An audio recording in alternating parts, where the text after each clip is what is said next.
Still keeping them guessing.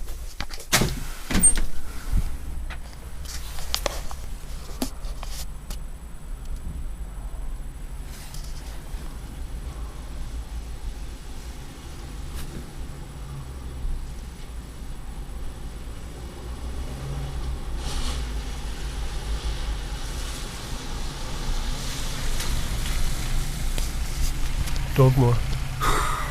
Dog daycare. Puppy location. Dog training.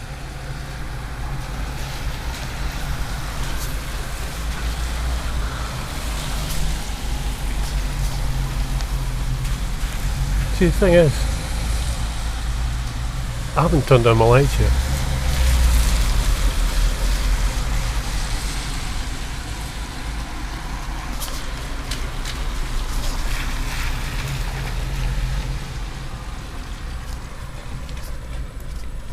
Somebody else now. In here. Tough light actually. Should have jumped out and got that from the right angle. Somebody counting that car just as this person crosses. An umbrella. White car that came in.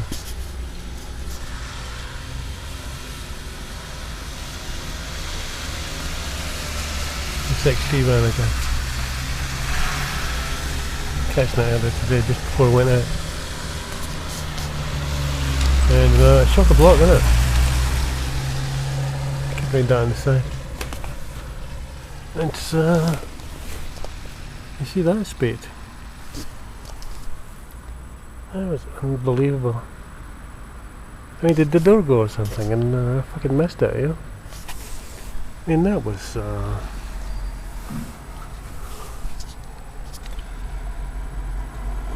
I mean, well, we just having the lights on yet.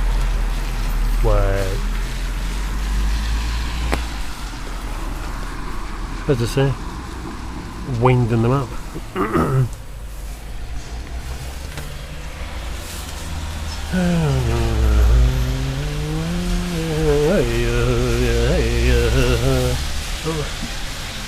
Oh, Mr. Super Sunshine. Like he's a breath of fresh air.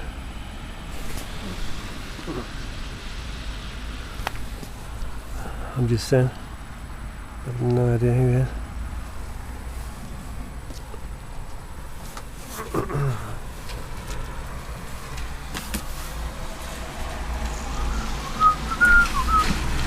Actually somebody crossing at the corner at the same time, coming down behind that van, the white van. Oh, there they are. And oops, somebody gets out a car at the same time as the person that came down the back gets to theirs. Fucking unbelievable.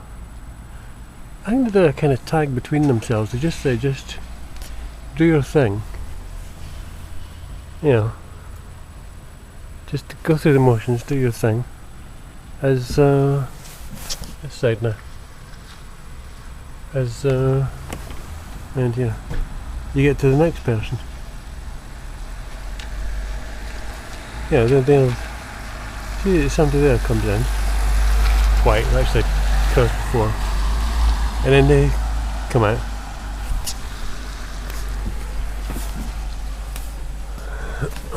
Just wait till they're done. So it's like they link it and sync it as much as possible. I mean, this now, to me, oh shit, that was accidental. This is a virtual intersect, obviously.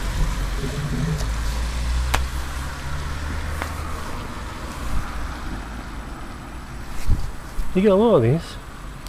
I mean, more than you might think for a relatively long road either way, yeah?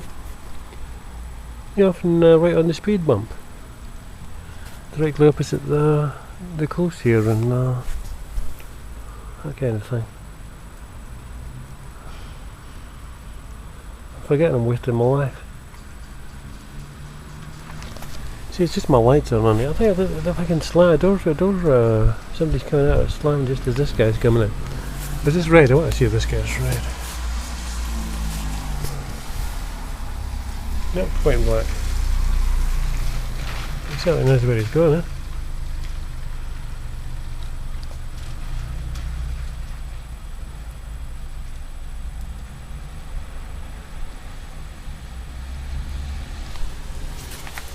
Still chock-a-block, isn't it?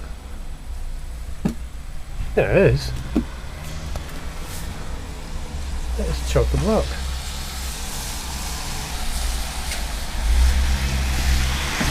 How's that? No. Hello.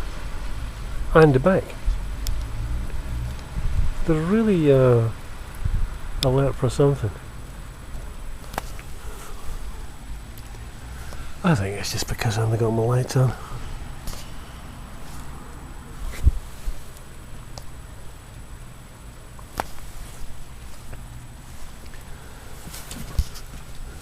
Seriously?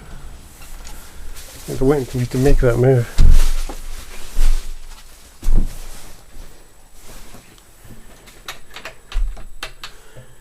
I mean, you think that well, maybe his lights are just off here. Hasn't paid his bill for world aggravation. This guy comes out, look, exactly the same time, look.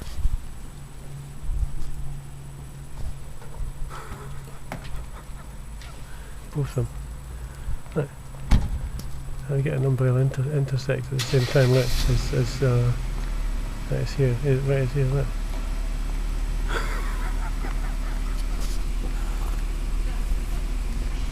They don't like me filming, but what I mean is they don't like me catching them out. Second guess now. You better believe it. Dogmore intersect with this guy. It's garage guy, you know. So that was Dogmore's van again. But great in time just to intersect with this guy is the it's great, isn't it?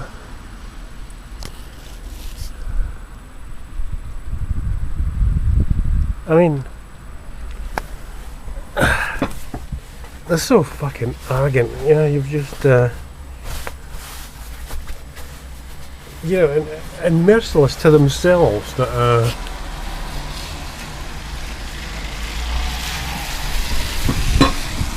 you've really got to fuck, can I see for this food?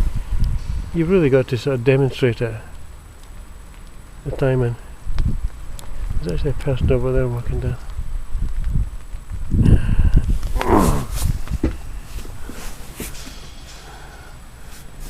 Well, with a red bag, there's always some stazzy going by. Just the car coming down as well, so by the time that is close as they can for red car for the red bag. Yes, they will. Red bag might be difficult to pick up on. Right there. Might even be a red bag. Yeah, I think she's got two bags, one on each side and one at this side. That looks red.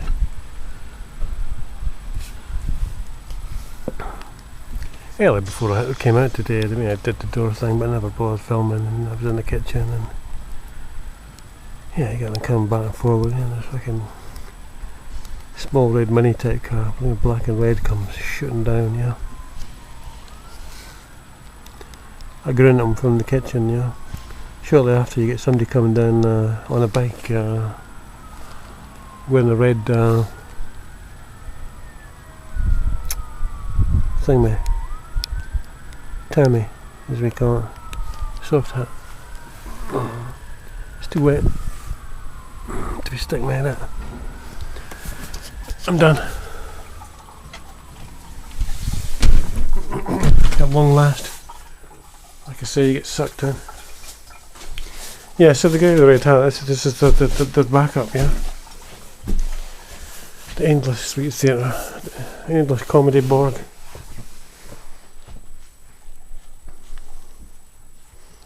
I mean, this in isolation, once you've picked up on it, and you think, well, even in isolation, it's pretty fucking bad. The purpose behind it. But you got to remember, this is tactics all over. This is tactics in a far more insidious. I mean, this is insidious and nasty enough, but this whole Sandy Hook thing and the possibility that nobody was actually murdered and the whole thing was just a psyops, and these people were actually all actors, and a whole bunch of weird shit like that. And even where I think it's pretty clear. Some people were injured, like the Boston bombing, and but the fact that there's weird shit there as well. The same people sort of like grief-stricken on the scene that were photographed in different places, different fucking tragedies, disasters, and you got a running naked guy, and just a whole bunch of weird shit, It's like they've got this whole psyops thing, sort of like all over. In every context, including the ones that are driving the shooters to eventually do what they're driving them to do, which is shoot. But to go as far as one of them being a complete psyop, supposedly, Sandy Hook, and all these grief-stricken people, and a whole bunch of fucking stuff, and then people saying there's something weird about it, and I need to read a little more up on it, but just something not quite right about the whole thing and the reactions and stuff, and you're like, this is they got this psyops all over. For apart from the fact that hundreds of thousands of targets, but hundreds of thousands of tens, hundreds of thousands of targets, and it's like this plague of psyops, plague of street theatre, and they've just got them all recruited into this, and they got like swarming people like bugs, and then running and riding around like blue-assed flies, This plague of murder, this plague of looking for scapegoats, I think, is a solution, that will solve the mess of the world, their psychology, their mindset, their handlers, their leaders, the fucking psychopathic looking at Illuminati and elite and all the rest of it, at the top, that have intentionally caused this. The whole thing is a psyop.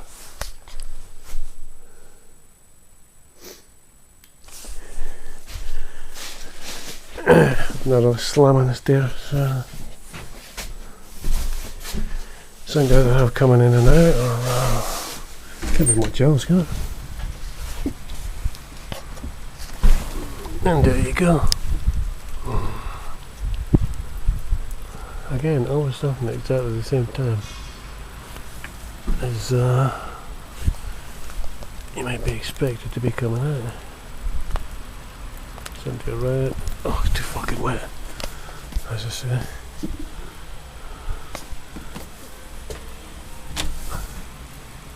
Nina.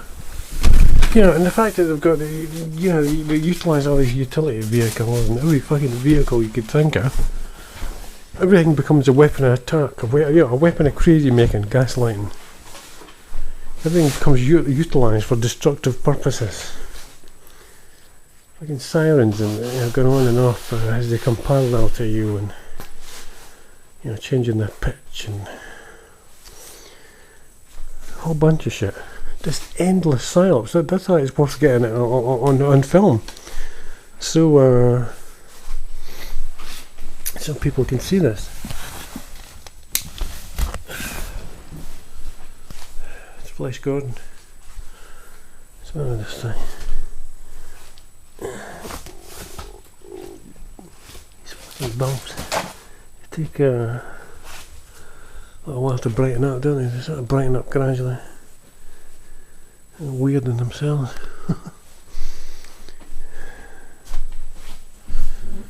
Right, I'm actually short of sleep, so and I'm going to bed, but I feel particularly lucid. But yeah, and you get caught up with this. You get keyed up with this. You get sucked into this as well. Try and get your head around this phenomenon. Yeah. Phenomena.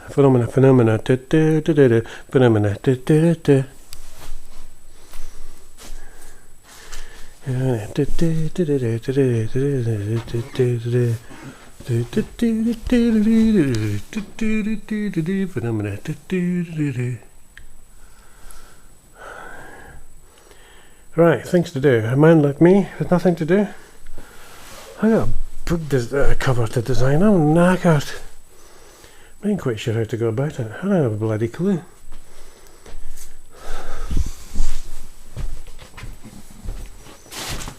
I mean, there's only so much research you can do before you got to decide on a strategy, you know?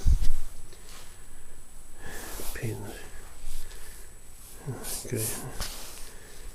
Shit ones at the top for the most part. It's alright.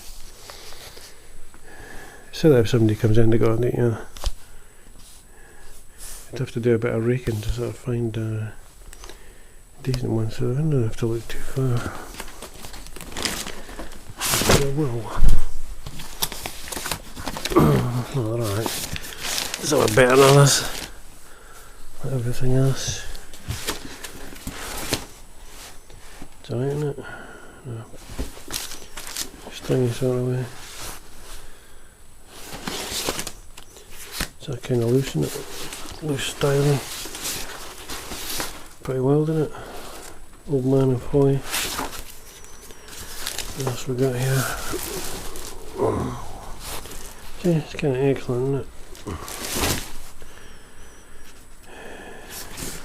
I'll kind of lie about doing nothing because I did get interesting galleries at in the moving, middle of moving, and I was distracted. It took too long to get back to them. You know what they're like. You know, if he's not bored, they're not bloody bored, you know. So you just get distracted and forget stuff, and you know, H.G. Wells books. For somebody who did a lot of philandering and stuff, he really managed to get a lot written, didn't he? I mean, I do tend to think that somebody's mind is really pretty organised. They've got all this stuff going on in their mind. They could organise all these books into like chapters and, you know, real paragraphs, and a whole bit at the same time as they're carrying on with a whole bunch of women stuff, you know.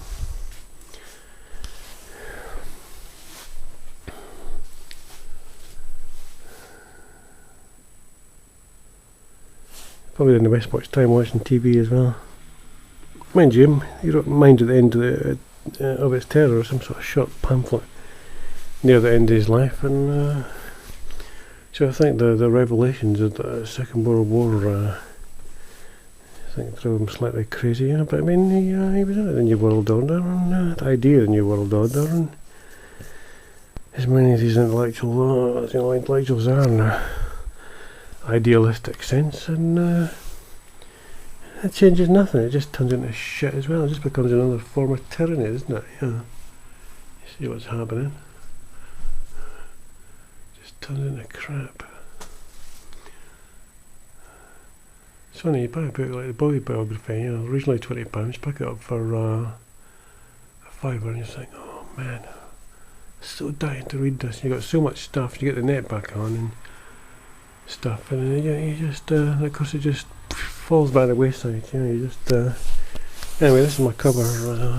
Can I use that as a cover? I've lost the original. It's just a print. You print, and it's just a laser print.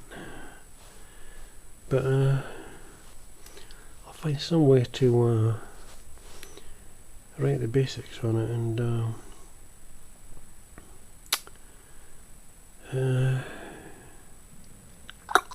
get up. I was going to do it the night I feel I should, but I don't think I'm not going to do it tonight. I'm just too short of sleep, which is a pain in the arse because I lay in bed till I didn't wind too late, but just I woke up early and I was lying. I just lay there for hours and listened to Max Egan actually, interviews and his radio show, and it was great. But I really sort of dozed off, and I almost did at some point, but kept on coming back to myself, and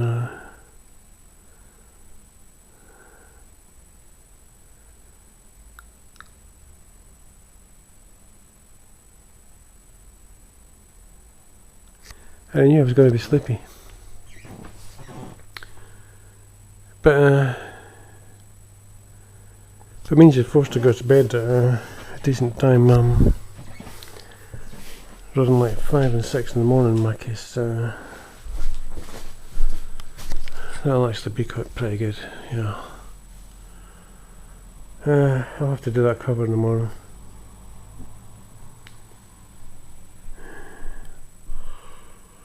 Well, at daytime. When you play it during the day, photograph it, attach it to the document, somehow or other, I forget how to do it, but I'll figure it out. And because I ain't very au fait with computers. I certainly know how to upload it, but I don't know how to get stuff on still, but scribbled, but I should be able to do it. I should be able to figure it out. No. I mean, I went over it before, but not manually, just looking at it, you know. So, yeah, I just think it's something up.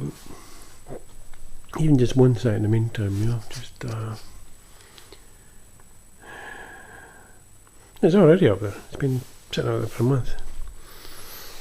I wanted to re-edit it, and you know, just, I mean, the amount of typos and spell mistakes and stuff as well that were still there, that you think, oh, I better go over it again as an afterthought. It's like, oh my god, you know, thank god you did, yeah. But in reading that, people do their own stuff, editing their own stuff, proofreading, editing is, you know, typically, traditionally, but like you're traditionally, you know, amateurish. You know, it's going to be full of typos and loads of mistakes. And well, I was doing it myself, and that's that. And but because of reading that, I really wanted to give it a real going over. Yeah, a real run through line by line and do my best. And yeah, you really notice the things you miss, even going, you know, well, especially going through it line by line, and the better phrases you could have used, and a lot of stuff I just leave. I don't care. I'll leave stuff for comic effect rather than. If there's a choice between good grammar and some sort of daft phrase, some crazy sentence for the sake of comic effect or dramatic effect, I think, well, who cares? Yeah, just leave it. And double negative and reflexive noun and Christ as well. Who cares? Just bloody leave it.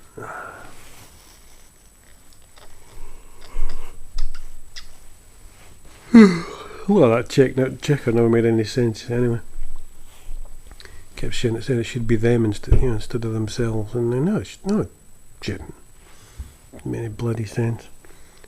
You get these sort of suggestions, you know, of like 2 or 3 lines, a whole paragraph about how it should be not formatted, but phrased. You know, can be phrased. You've got this choice or this choice. You know, a couple of choices, both nonsensical. You know, compared to what you wrote. Sometimes I would change it. And you'd read it back. And wait a minute, that doesn't actually make any sense.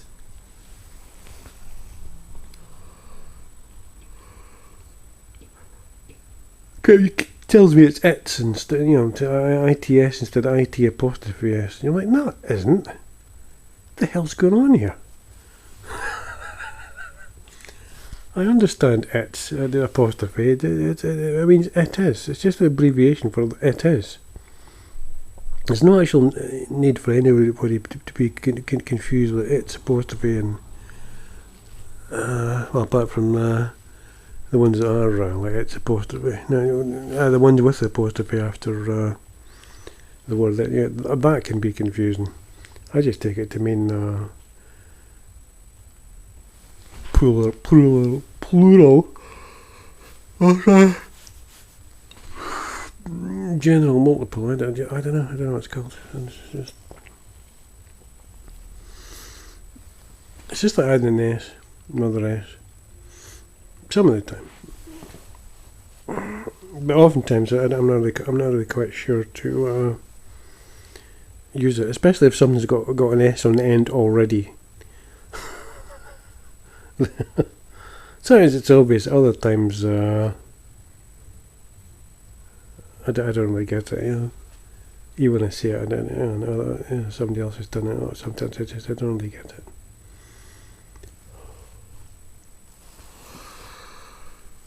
I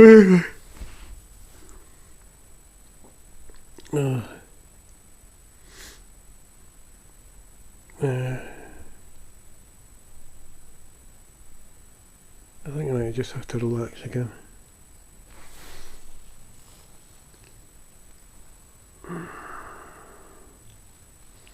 It's always research. It's always videos.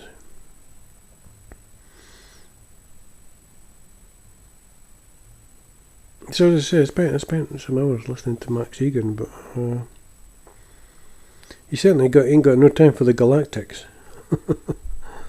It doesn't surprise me. I mean, I can hardly blame him in a sense, and he's pretty down to earth and practical, and I do like some of the Galactics messages, though. The channel stuff. So it's alright, it leaves me pretty cold, just this whole emphasis on ascension and stuff, and then, well, I don't think so. I don't know why you keep telling us that. I mean, it never happened, and I don't think we're going to get any sort of ascension experience in the immediate future, the near future. David Icke said he thinks, he had said he thinks it'll be more likely to be around 2016, and I'm kind of feeling when you're talking about ascension, you're basically talking about the second coming, I don't mean that's unbelievable. I do believe in the second coming, in the Course in Miracles sense, and it's just as it puts it, it's just the end of the ego's rule, the ego mind, the ego that we're identified with. The ego is us, and we are the ego. We believe it's who and what we are. It's what and who we are, whichever apostrophe.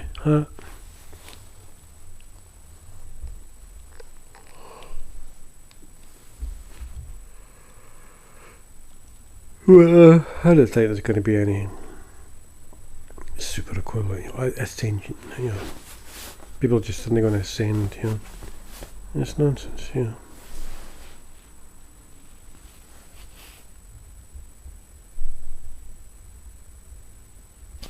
I mean, Max Egan had a good analogy, but apparently I'm too tired, I've forgotten it, Just about talking about people not even haven't got it together here, whatever his analogy was, whether it's in their minds or their life, but this isn't their life, but certainly not in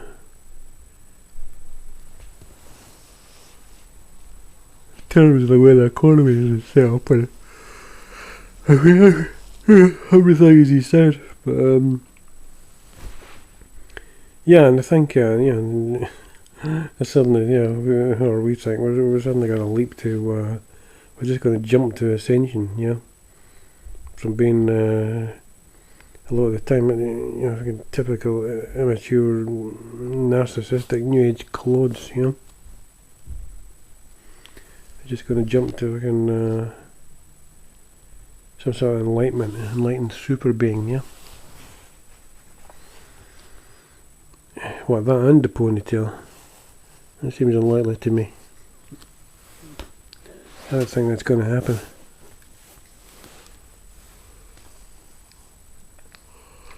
So it'll happen. Eventually, because it already has. I mean, time is non-linear in any case, so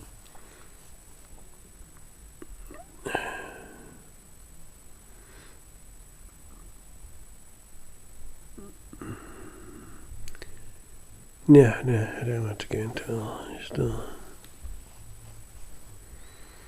Just remember everything's happened. Everything's already taken place. The whole thing's just a dream, just a projection.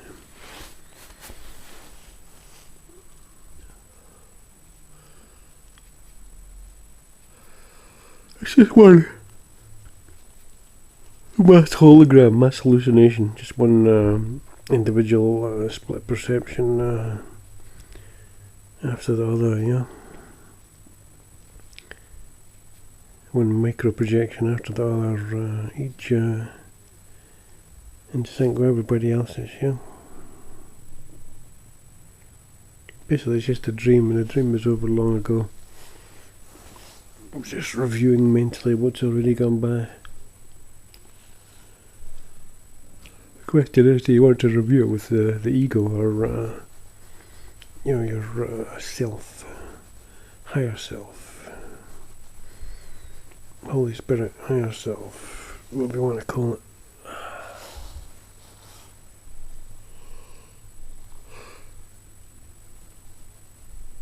Ego doesn't make for a very easy ride. I suppose neither does the higher self in some instances, doesn't it?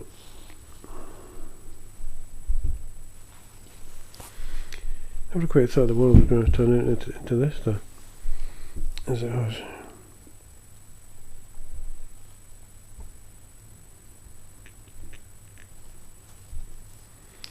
A lot of people seem to be feeling it, so.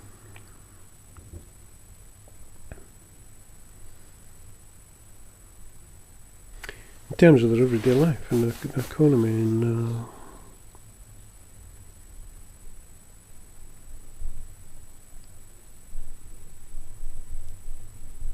just the way it is.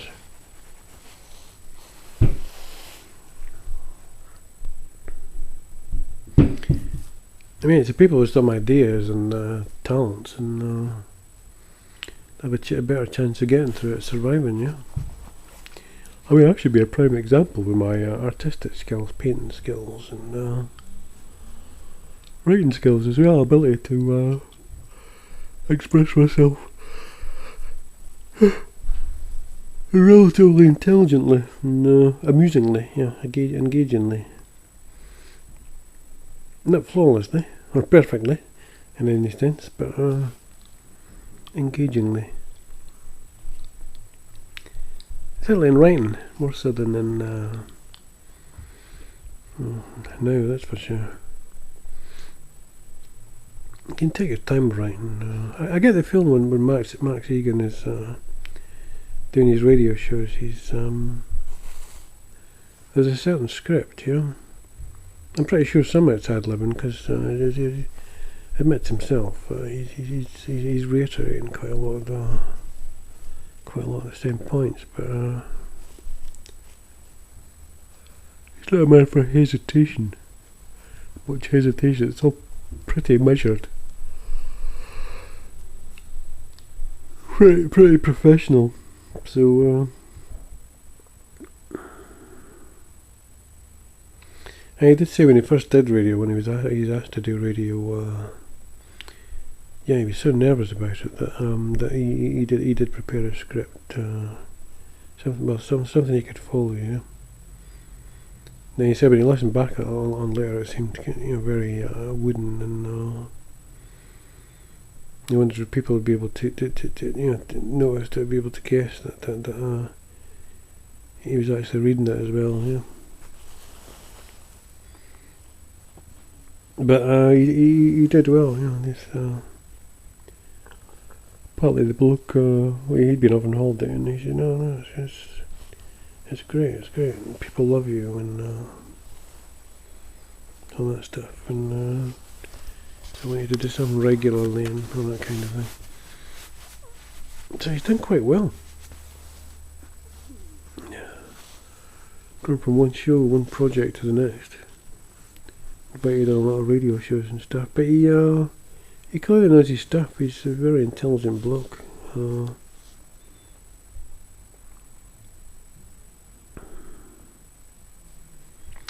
doesn't go as far as I could about all the whole reptilian stuff, and agenda, the moon matrix, and Saturnian influence, and what you want to call it, and all this stuff. But who does? But he's still very esoteric as well. Yeah, that combined with everyday psychology, the practical element, and I think I likes the same. For the most part, there is a dualistic element, a dualistic aspect. It's the same for virtually everybody. Anything outside of Course in Miracles, which most of them can't deal with, and Dundee accent comes, Scottish accent comes. Yeah, I just can't deal with on any terms. It just seems to be too uncompromising or too abstruse for some people, or something like that. They just haven't got the time, or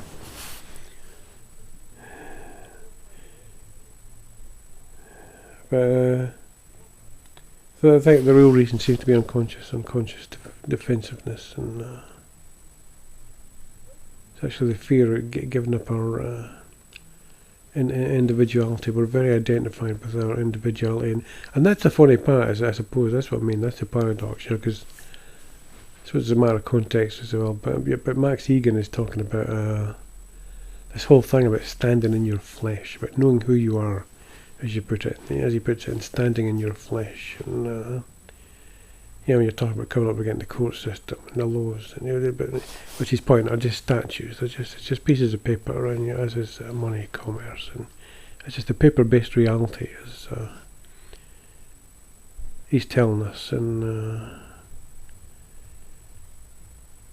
when you get summoned or this, that, you do something wrong, or somebody asked your name, and he's saying, pointing out, well, this is just a trap. This is something that they're calling you by, and this is talking about bringing his bottle lines, as we call them, whatever he called them. I've forgotten. Funny, you forget stuff so quickly. Yeah, little details, and saying it's just a fiction.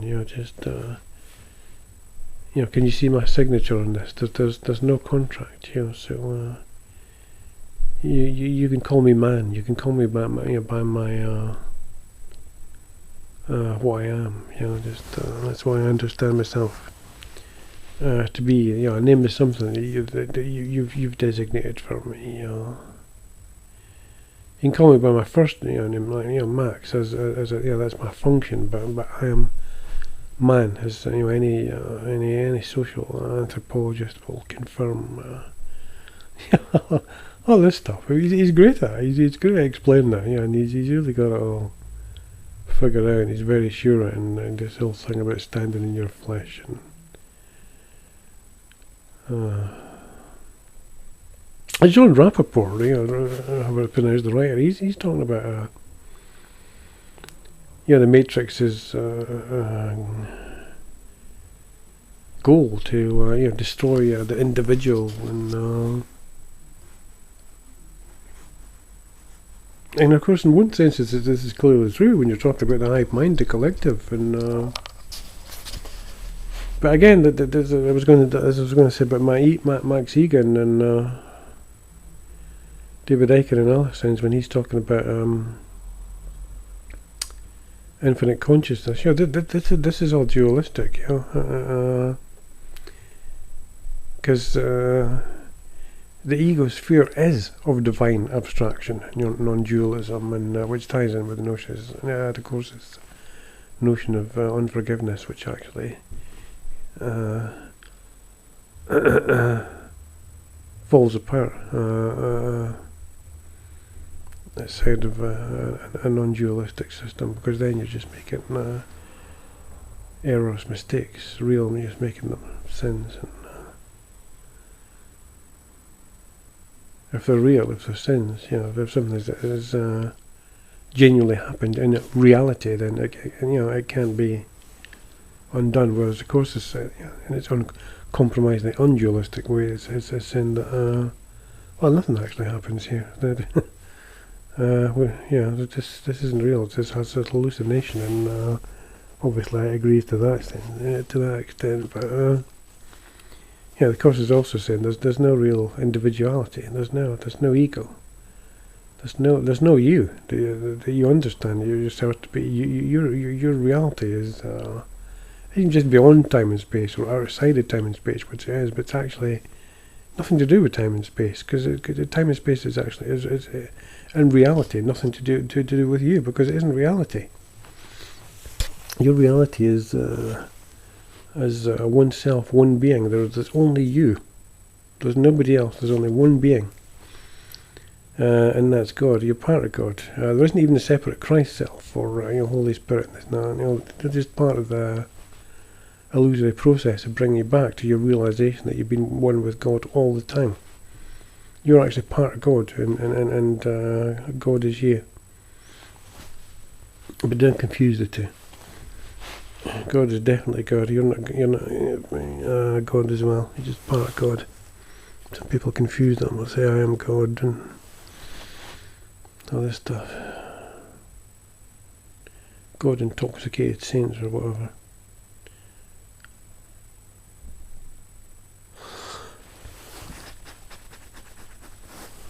So yeah, there's that contrast with Max Egan's emphasising, the emphasis on standing in your flesh and knowing who you are, and standing in your individuality, or how he puts it, the emphasis on individuality, and in some other context, he was talking about life, birth, and what was the context was forgotten, and that's life. He said that's life, real life. He meant it in contrast to the Borg, the Humatons, the Matrix, the hive mind, the Archons, or another Archonic agenda, whatever, but he's talking about pristine, innocent life, or whatever, if you like, and it isn't. That isn't life, real life. That's just part of the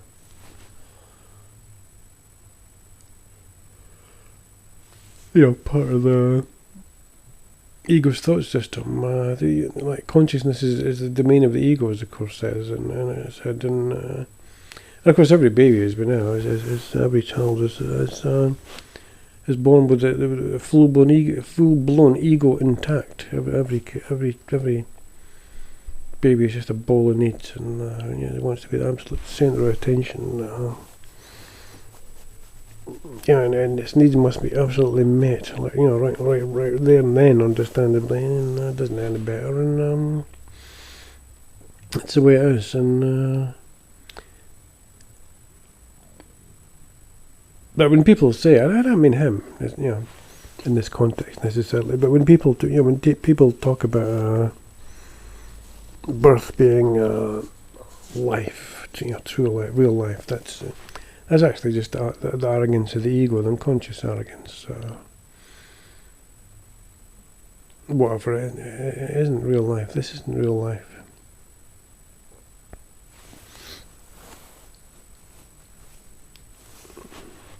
This is why people are all confused about, they've got this problem, this confusion about sacred spots and sacred places and all the rest of it. That's actually to bring up one level of reality, or reality, down into a level that doesn't apply, that has no place being, doesn't even exist.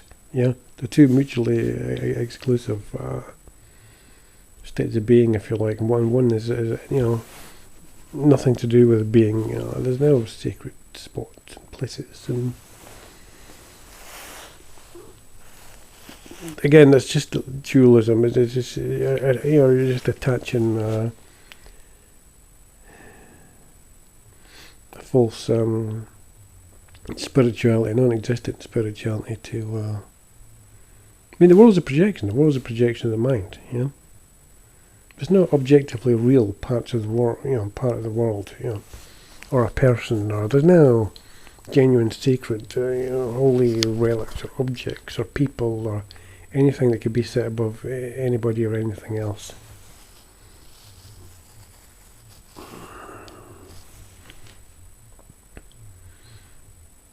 And obviously this gangstalking system, this psyop system of anchoring and trying to create phobias and fear tactics, as somebody calls it. But this psychopathic system trying to psychologically, emotionally stimulate past unpleasant past hurts, if you like, emotional, trying to turn into a trauma, a phobia, whatever, wear you down, wear the target down, and but basically the word, the description, anchoring, trying to make an aspect of the illusion real, even if it is, if something does happen, even if there is, it's a car crash or it's all just still aspects of illusion. It's all still an aspect of projection. And of course, in every instance, they're trying to make it. It's like trying to make it like the soft kill. There's no touch, torture, soft kill thing. CIA. No touch torture, soft kill, whatever you call it, like the psychological, emotional psyops equivalent of, the death of 1,000 cuts, or 10,000 cuts, or in this case, hundreds of thousands. This is the idea, to wear the target down psychologically on every level, and but this whole bit, specifically, with this emphasis on corners and intersections, and whether it's people or bikes or on the pavement or cars and things to make you jump at these points and distract you, whether it's other people making noises or slamming the doors or just other sync stuff at the same time, and so there's constant anchoring of real life. This is all based on the same delusion, the same mistake of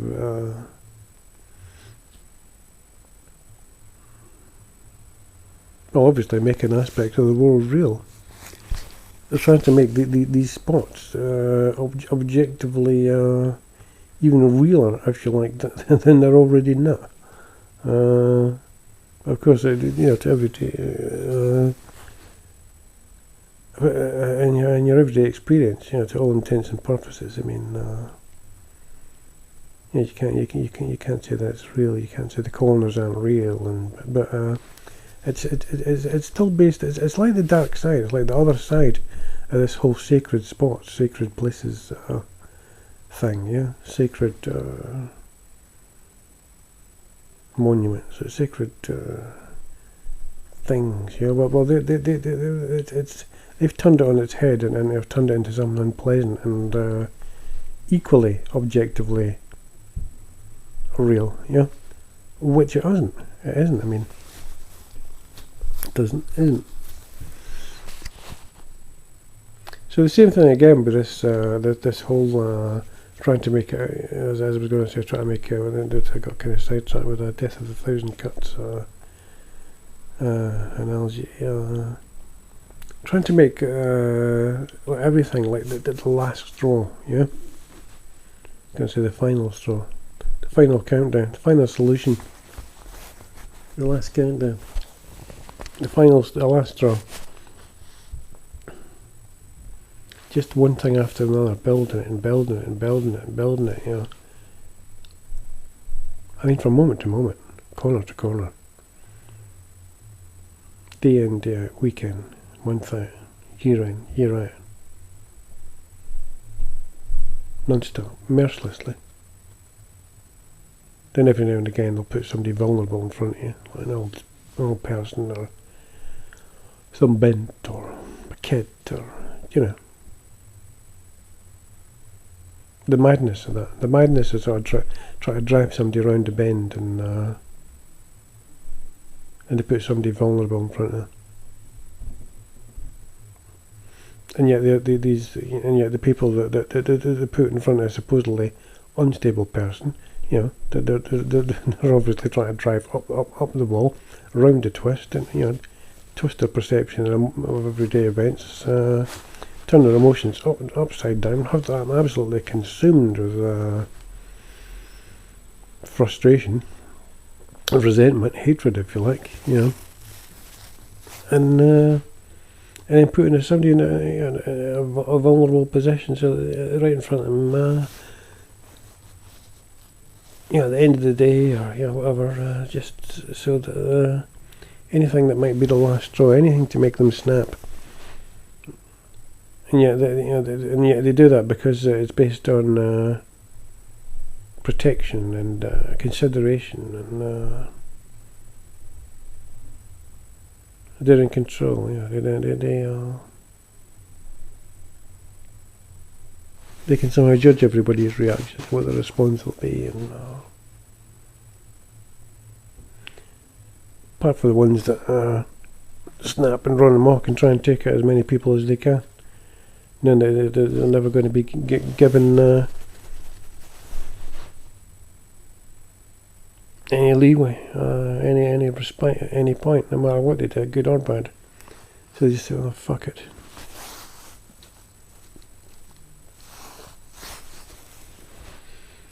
But yeah, it's an important point. You got the new age twonks deluding themselves with the whole them with their ponytails on sacred sites and sacred spots and all the rest of it. And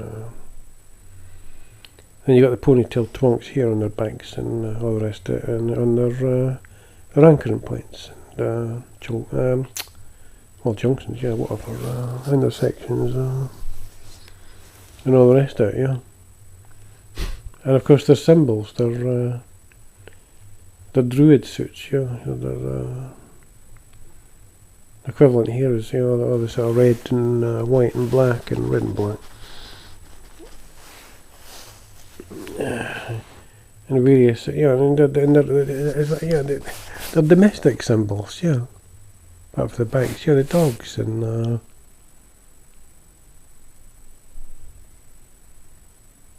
turning everything into a symbol of unpleasantness, and the dogs is not an obvious one, of course, because the dogs are an implied threat. If you've got a matrix, if you've got a hidden prison, a prison without bars or fences, but it's still a prison, and you need, there's going to be dogs, isn't there? There's going to be dogs to control them and antagonise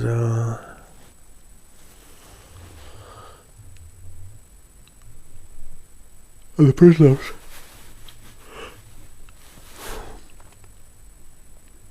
So you have an idea what I'm getting at with this comparison with the supposed sacred spots and anchoring points, and they're both just different forms of the same mistake.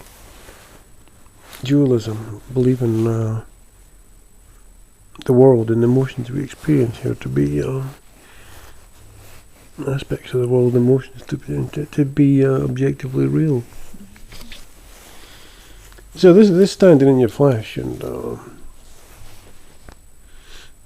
insisting on your rights, and this is actually these are just both.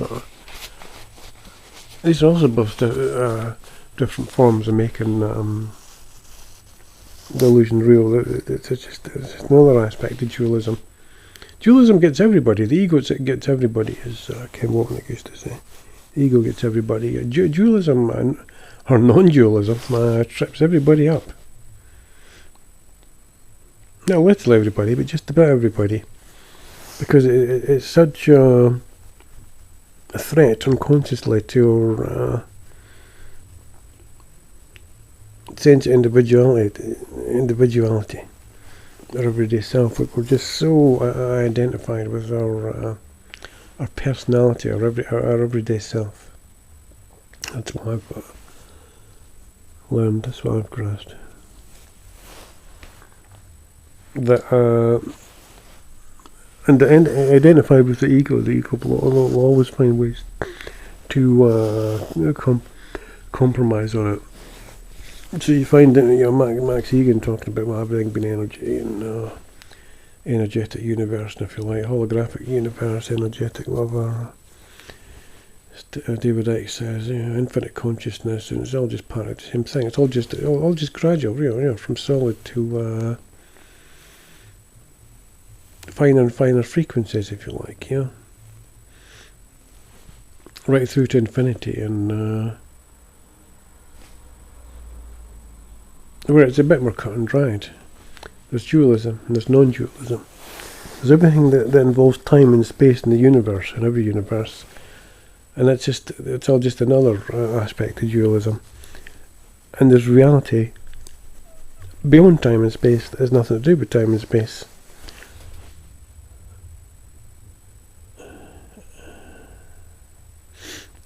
And the real self is part of that. Our non-dualistic reality, at one with God. Nothing to do with consciousness, or infinite consciousness, or being part of the energy of the universe. This is all dualistic. Anything that involved bodies, any definition of bodies, whether astral, etheric, or different frequencies, different levels.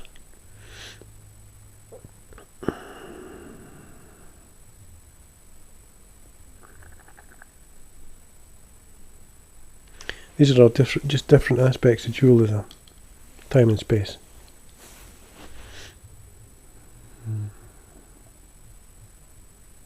Our real self is one, in love, as love, with God.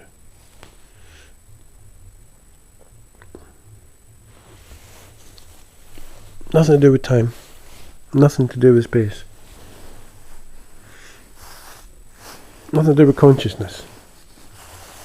Well, a Christ consciousness, the New Agey sense, or infinite consciousness. And David Icke's actually quite New Agey sense.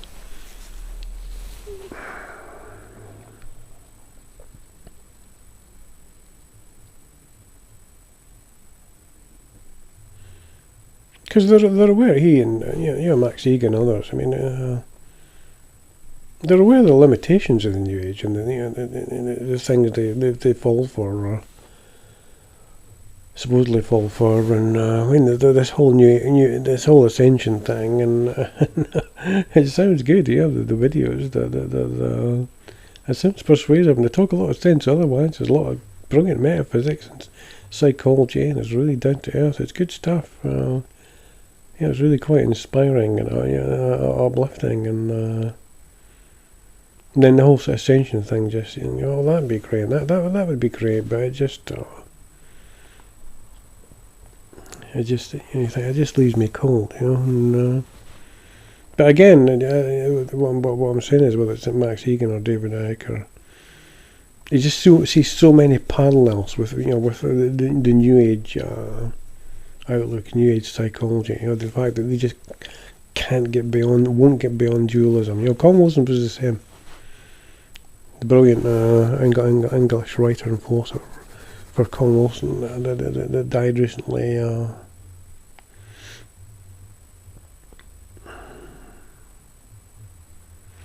Yeah, I was writing about split brain consciousness well before Icke, and probably took it as far as Icke, but yeah, Carl Wilson couldn't see beyond dualism as well. He believed that well, spirit is trying to make its way through matter, into matter. This is life's purpose, in the sense. It was for spirit to actually become, you know, increasingly more and more involved in matter, illuminate matter, if you like, you know, spiritualize matter. You know, there's no such thing.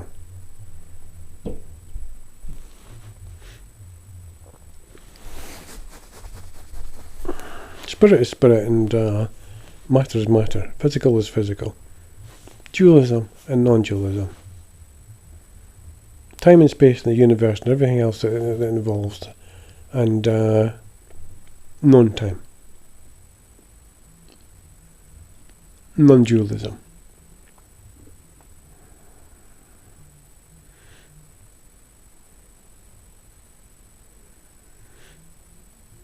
No space, universe.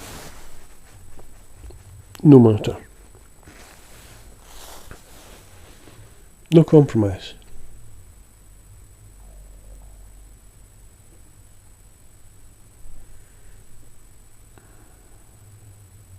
The basis of this world existence is guilt, unconscious guilt, for the belief in having separated from God, which is really only happening in our minds. So it certainly seemed real, this projection, this apparently being here, this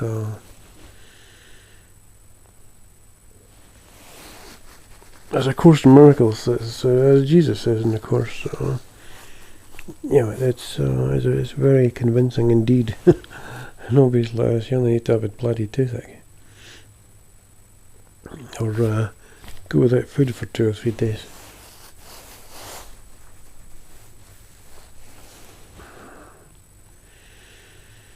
Or be gangstalked for 5 or 10 years or whatever.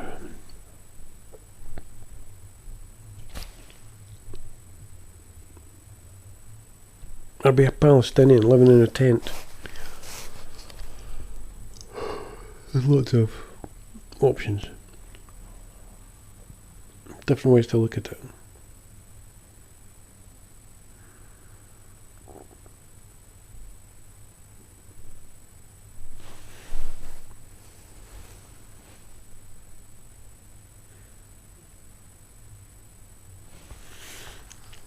Beginning to feel really tired. That's over an hour for this one, so it's quite cold. I've got to move and get some stuff on.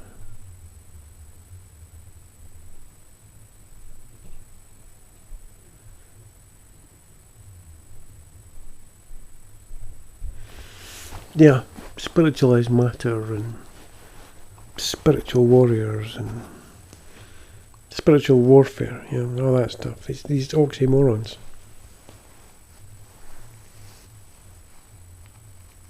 Just people just lump these phrases, these ideas, these words together, and they see no contradiction.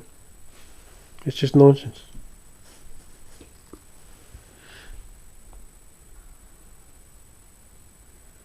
Be an ethical warrior, conscientious warrior.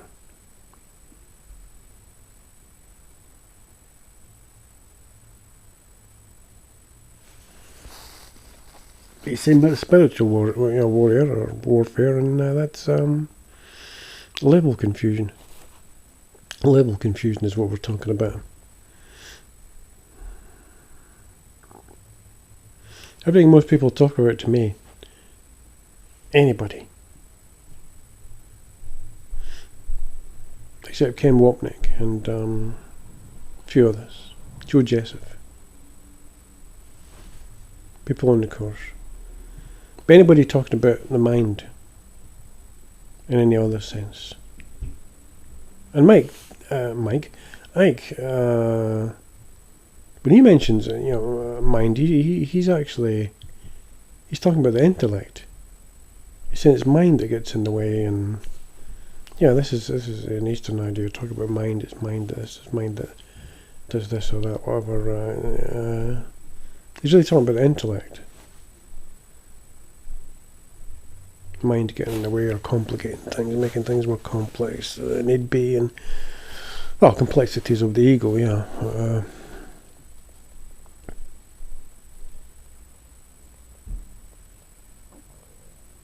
Consciousness, infinite or otherwise, isn't the answer either.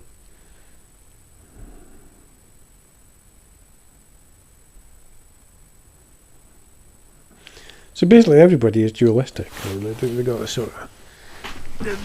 They make the same mistakes as the New Agers in one form or other. It's all level confusion.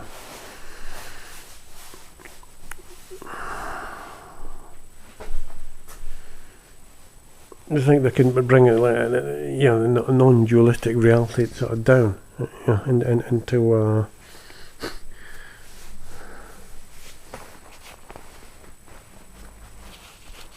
a state of affairs, an illusory state of affairs where it has no business being, and never can be or will be.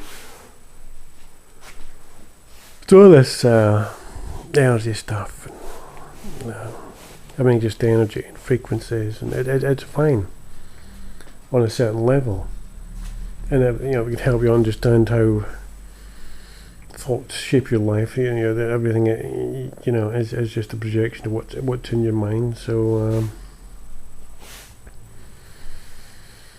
change your thoughts to change your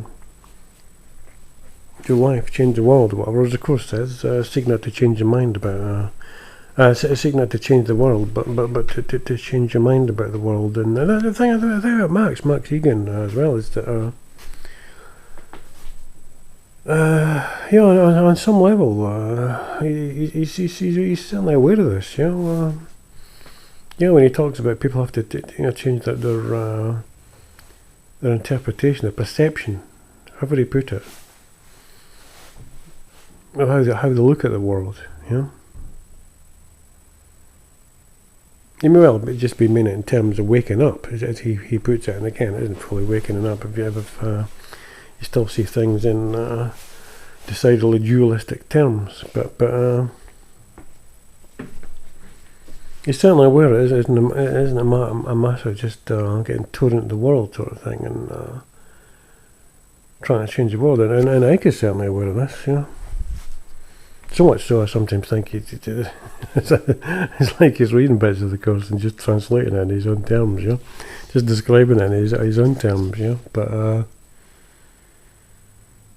no, if the whole thing is a projection, you'll be pictured as like like the whole thing is just like a film, a screen, or a film on the screen or whatever. Then you've got the projector behind you, and you wouldn't go up to the screen and try and attack the screen or rearrange the dream figures on the screen or whatever, if you like, to try and sort it out. People would think you're crazy.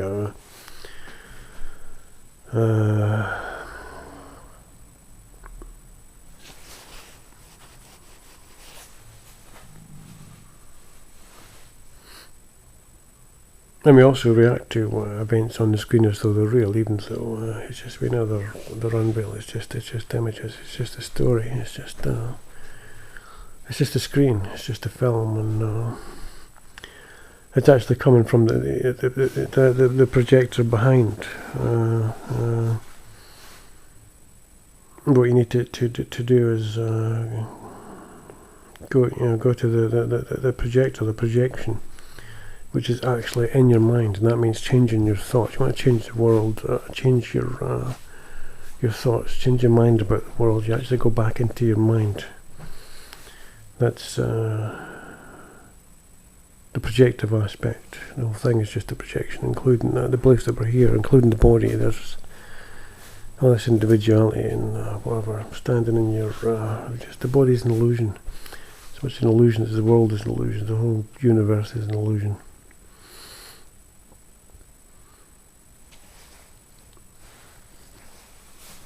Or as the Course said, or Botnick said at the Course, it's more accurate to say the body is actually in the mind. The body is in the mind rather than that the mind is in the body. Because when people say, again, talk about mind, they really mean brain. When science talks about mind, it talks about the brain. You can't say that, beyond or outside the ego's domain. The world, the body. It always comes back to the body and in the brain, and scientist terms, physicalist terms, the worldist terms, whatever. And all these idiots, these stalkers and all the rest, all this tie-up stuff in the street theatre, and everything that this stems from, psychopaths in charge and all the rest of it. That seems to be their mindset. So like is saying, the ones on a higher level, they're aware of how all this works. It's all just a hologram. It's just all just the body is just it's all just a biological computer. But they know how to manipulate it. And all right, fine, interesting. But your perception is still, your interpretation is still dualistic. But again, he's good at describing it, as I say, the whole projection thing. It's just like he doesn't step outside the end results of the projection, in a sense, I mean, if you think that the ultimate reality, beyond the projection, whatever you like, is infinite consciousness, then you're still stuck in a different form of the same mistake. It's still dualistic.